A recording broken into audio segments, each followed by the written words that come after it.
मुझे याद है कि जब रिज़ल्ट लिखा था तो मेरे हाथ ऐसे ऐसे काँप रहे थे। और उसके बाद फिर जब आप थोड़ा और प्रोसेस करते हैं इन्फॉर्मेशन को तो फिर आपका बॉडी काँपने लगती है। But UPSC is a great leveller. तो इंटेलिजेंट और एवरेज एकेडमिक्स वाले सब बराबर के प्लेटफॉर्म पे खड़े होते हैं, and that is the beauty of UPSC, and that is why this it has so respect actually. तो वीकेंड पे खाना आता था या हम लोग मूवीज़ जाते थे। एवरी रिवीजन आपका कंटेंट ऑफ रिवीजन कम होता चले जाना चाहिए। इसका जो सबसे इंपॉर्टेंट चीज़ है वो है ब्रेनस्टॉर्मिंग। अगर आप ब्रेनस्टॉर्मिंग नहीं कर रहे हैं तो फिर यूपीएससी क्लियर करने के चांसेस आपके बहुत कम हो जाते हैं। यूपीएससी की जर्नी में ऐसा नहीं है कि डेड एंड होता है। बुरा वक्त आएगा आपके पास और भरपूर आएगा, लेकिन उसमें ये सोचें कि आपसे ज़्यादा कोई डिज़र्विंग बंदा आपसे ज़्यादा बुरे वक्त लेके पढ़ाई कर रहा है। नमस्कार दोस्तों, स्वागत है आप सबका एक और इंस्पायरिंग और इन्फॉर्मेटिव वीडियो में। आज हमारे साथ मोहम्मद साकिब आलम सर हैं। सर का रैंक यूपीएससी में 279 है। सर से जानेंगे सर का जर्नी क्या रहा है, स्ट्रगल क्या रहा है, क्या मोटिवेशन फैक्टर था, कौन कौन से रिसोर्सेज था, सर का बुक लिस्ट क्या था। तो सर से हम जानेंगे ये सारी बातें। तो यदि आप लोग हमारा काम पसंद है चैनल को सपोर्ट, चैनल को सब्सक्राइब करो, इस वीडियो को लाइक और शेयर करना भूलो। सर सबसे पहले कॉन्ग्रेचुलेसन सर। आपका नाम सर, एकेडमिक बैकग्राउंड? मेरा नाम मोहम्मद साकिब आलम है और मैं बीटेक हूँ, mechanical engineer, 2014 pass out from Jamia Millia Islamia. Okay sir, आपका अटेम्प्ट सर और सर मीडियम क्या रहा था और ऑप्शनल सब्जेक्ट सर यूपीएससी? ये मेरे 6 अटैम्प्ट्स हैं टोटल। ये मेरा लास्ट अटैम्प्ट था, 6th, और optional psychology subject and medium sir, medium is English. Okay sir, आपका सर होली पीडीएफ जैसे कहा जाता है यूपीएससी के लिए में जब रिजल्ट आता है तो सर उसमें जब अपना नाम देखा तो सर कैसा फील हुआ, आपका पहले रिएक्शन क्या था? कुछ समझ में आता नहीं है उस वक्त। आई मीन एंग्जाइटी लेवल इतना हाई होता है कि मुझे याद है कि जब रिजल्ट लिखा था तो मेरे हाथ ऐसे ऐसे काँप रहे थे। और उसके बाद फिर जब आप थोड़ा और प्रोसेस करते हैं इन्फॉर्मेशन को तो फिर आपका बॉडी काँपने लगती है, फिर सांस ऊपर नीचे होने लगती है, आवाज़ नहीं निकलती है। तो इट वाज वंडरफुल। उस वक्त तो प्रोसेस नहीं कर पाए थे, अब समझ में आता है कि काफ़ी अच्छा। यस, धीरे धीरे सिंक इन होता है। सर आपने सर कब डिसाइड किया सर बीटेक करने के बाद में यूपीएससी सर यूपीएससी अटेम्प्ट लेना है और सिविल सर्विसेज में जाना है? बीटेक करने के बाद मेरा कैंपस प्लेसमेंट हो गया था 2014 में ही। तो मैंने अराउंड 3.5 साल महिंद्रा एंड महिंद्रा में काम किया है। तो क्योंकि मैं अच्छा था काम में भी और मेरे पास मैनेजमेंट रिस्पॉन्सिबिलिटीज़ वगैरह भी मुझे कंपनी में दी गई थी, तो इस मामले में कंपनी ने मेरा टैलेंट बाहर लेके आ रही थी। उस दौरान मुझे रियलाइज़ हुआ कि मैं अपने टैलेंट्स को और स्किल्स को अगर मैं एक प्रॉपर डायरेक्शन में मेहनत करूं तो मैं अपने स्किल्स को पब्लिक सर्विस के लिए मैं डेडिकेट कर सकता हूं। इस चीज़ की शुरुआत हुई थी 2016 में, और फिर ये बढ़ते जब ये जुनून बन गया तो फिर 2018 में मैंने नौकरी छोड़ दी for civil service preparation. Sir छठे अटेम्प्ट में सर आपका सिलेक्शन होता है सर, लास्ट अटेम्प्ट में सर कौन कौन सा स्टेज तक सर आप पहुँचे थे सर? इसके पहले का सर कहाँ तक आपकी जर्नी रहा था? यूपीएससी के मैंने टोटल 3 मेंस लिखे हैं और ये तीसरा मेंस इंटरव्यू में कन्वर्ट हुआ था। पीसीएस में मैंने 2 मेंस लिखे हैं और यूपी पीसीएस में, और फर्स्ट अटेम्प्ट में ही मैं इंटरव्यू स्टेज तक पहुंचा था। साथ ही साथ last year RBI grade B में भी मेरा ऑल इंडिया रैंक 120 है, but it is waiting list 13 actually, क्योंकि 107 तक सिलेक्शन हुआ और उसमें मैं 3.75 नंबर से रह गया था। साथ ही साथ अभी ईपीएफओ का इंटरव्यू पेंडिंग है मेरा, उसका भी रिटर्न क्लियर हो गया है। हेलो एवरीवन, अभी हाल ही में जो यूपीएससी सीएससी 2021 का रिजल्ट आया है, इसमें बहुत सारे top rank holder Unacademy full time plus subscriber रहे हैं, जिसमें रैंक 3, 4, 5, 6, 16 रैंक भी शामिल है, जिसमें 1 to 10 में 4 लर्नर्स, रैंक 1 to 100 में 35 लर्नर्स, रैंक 1 to 685 में 178 प्लस लर्नर्स अनअकैडमी के सब्सक्राइबर रहे हैं। तो इसी तरह आपकी यूपीएससी की जर्नी को सफल बनाने के लिए अनअकैडमी लाया है UPSC CSC GS combat gamified live scholarship test, जिसमें 54 क्वेश्चन होंगे और इसे 60 मिनट्स में सॉल्व करने होंगे।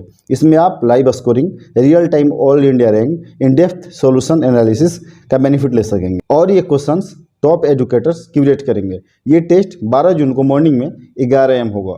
फिर इसमें अभी इनरोल करें और हमारा कोड SW100 का यूज करें, लिंक इस वीडियो के डिस्क्रिप्शन में है। यही नहीं, T20 daily current affairs test series free test series for UPSC CSC कराया जा रहा है प्रशांत धवन सर के द्वारा मंडे टू फ्राइडे 7:30 बजे इवनिंग में। मीडियम हिंदी और इंग्लिश दोनों में है। इसमें फर्स्ट रैंक होल्डर को 1000 रुपीज़, सेकेंड रैंक को 500 रुपीज़, थर्ड रैंक को 250 रुपीज़ का अमेजन गिफ्ट वाउचर्स मिले। इसमें भी इनरोल करने का लिंक इस वीडियो के डिस्क्रिप्शन में। अनअकैडमी के एक और शानदार ऑफर के बारे में बता दूं, pathfinder current affairs free test series for UPSC CSC by doctor Mahipal Rathore sir. Every Saturday को 5 PM होगा। इसका मीडियम हिंदी और इंग्लिश दोनों है। इसमें फर्स्ट रैंक होल्डर को 1000 रुपीज़, सेकेंड रैंक को 500 रुपीज़, थर्ड रैंक को 250 रुपीज़ का अमेजन गिफ्ट वाउचर मिलेंगे। दोस्तों अनअकैडमी बहुत ही शानदार प्लेटफॉर्म है यूपीएससी के लिए, तो इन सारे ऑफर्स का बेनिफिट जरूर लें। इन सब में एनरोल करने का लिंक इस वीडियो के डिस्क्रिप्शन में है और हमारा कोड HW100 यूज करना ना भूलें। Thank you so much. Okay sir, academy के दिनों में सर कैसे था एस्पिरेंट, कैसा कंसेप्ट है कि जो बहुत ब्राइट इंटेलिजेंट होते होंगे अपने एकेडमी के दिनों में वही यूपीएससी क्रैक करते हैं। सर आपका एकेडमी कैसा था, इंटेलिजेंट थे, एवरेज थे, कैसे?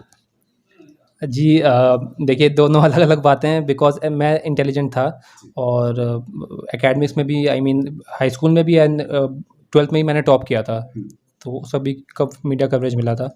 But UPSC is a great leveller, तो इंटेलिजेंट और एवरेज एकेडमिक्स वाले सब बराबर के प्लेटफॉर्म पे खड़े होते हैं and that is the beauty of UPSC and that is why this it has so respect actually, क्योंकि ये टैलेंट नहीं छाटता, ये गिफ्टेडनेस नहीं छाटता है जो ऊपर वाले ने दिया है, ये देखता है हार्ड वर्क कितना है, प्रिजर्वेरेंस कितना है, आपकी पर्सनालिटी उस वाली है कि नहीं, वो प्रेशर में आप क्रम्बल करेंगे कि नहीं करेंगे।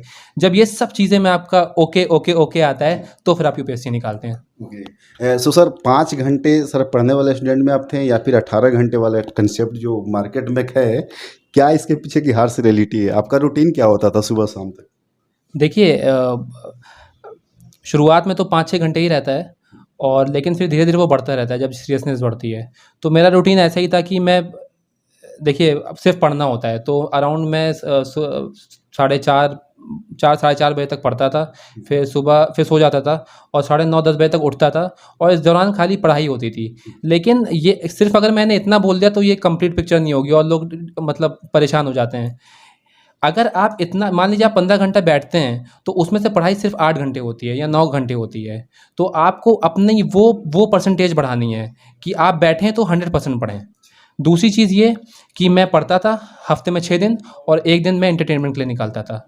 तो my brother and my friends इस बात का इंतज़ाम रखते थे कि मेरी मेंटल स्टेबिलिटी मेंटेन रहे, तो वीकेंड पे खाना आता था या हम लोग मूवीज़ जाते थे। तो अगर ये मिथ नहीं है कि आपको सिर्फ पढ़ते रहना है, हाँ लेकिन ये ज़रूर है एक सच्चाई कि जब आप पढ़ें तो सिर्फ पढ़ें और जब आप एंजॉय करें तो सिर्फ एंजॉय करें, डिसिप्लिन होना चाहिए। प्रीलिम्स की सर बात करिए तो सर लक्ष्मीकांत, स्पेक्ट्रम जैसे बुक सर यूपीएससी की सर मार्केट में से सर एकदम है, मार्केट में दबदबा है उन सारे बुक्स का। सर इसके पीछे भी सर कुछ ऐसे कंटेंट रिसोर्सेस होते हैं कि सर आप लोग फॉलो करते हैं, सर वो बताएं, मतलब ये सब बुक्स के अलावा जो कि बहुत एडवांस है सर, और क्या क्या आपने फॉलो किया प्रीलिम्स के लिए बेसिकली? देखिए प्रीलिम्स के लिए स्पेक्ट्रम और लक्ष्मीकांत बाइबल है और ये बहुत बेसिक किताबें हैं, तो ये तो आपको पढ़ना ही पढ़ना है। लेकिन एज़ फार एज़ हिस्ट्री की बात करें तो इसके अलावा आप एक बार बिपिन चंद्रा और शेखर बंदोपाध्याय को भी पढ़ लें क्योंकि एनालिटिकल एनालिसिस उसमें अच्छा है। एनसीईआरटीज़ को बिल्कुल भी आउट ऑफ फोकस ना करें, एनसीईआरटीज़ हमेशा से पावरफुल रहा है। यस, साथ ही साथ लक्ष्मीकांत भी एक कंप्लीट किताब है अपने में, और उसके साथ अगर आप न्यूज़पेपर पढ़ रहे हैं तो फिर आई डोंट थिंक कि बहुत ज़्यादा कुछ बचता है as far as polity is concerned. इसके अलावा एक प्रॉपर एक बुक लिस्ट होती है जो कि लाइक डिफरेंट सब्जेक्ट्स के लिए, जैसे कि शंकर फॉर एनवायरनमेंट, इसी तरह की बहुत सारी किताबें होती हैं। सर टेक्निक मतलब पढ़ने वाली सर होती है कि रिवीजन करने वाली होती है, अंडरस्टैंडिंग बेस्ड कोई सब्जेक्ट हो तो सर अंडरस्टैंडिंग सर दूसरी बात हो जाती है कहीं ना कहीं, जहाँ तक मैं समझता हूँ, और सर उसको माइंड में सर कैरी करना वो रिवीजन पे कहीं ना कहीं डिपेंड करता है। सर कैसे सर आप रिवीजन करते थे? आज जैसे कोई टॉपिक्स आपने पढ़ा तो रिवीजन का पैटर्न आपका सर कैसा हुआ करता? कुछ अगर आपने पढ़ा है तो फिर आप उसको नोट्स बना लें और उसके बाद फिर उसको आप इस तरीके से रिवाइज़ करें कि जब भी आप उसको लिखें या उसको रिवाइज़ करें तो आप उसको मार्क कर लें, तो ताकि जब आपका नेक्स्ट टाइम रिवीजन हो तो आप सिर्फ उतना ही रिवाइज़ करें जो कि आपने हाईलाइट किया है।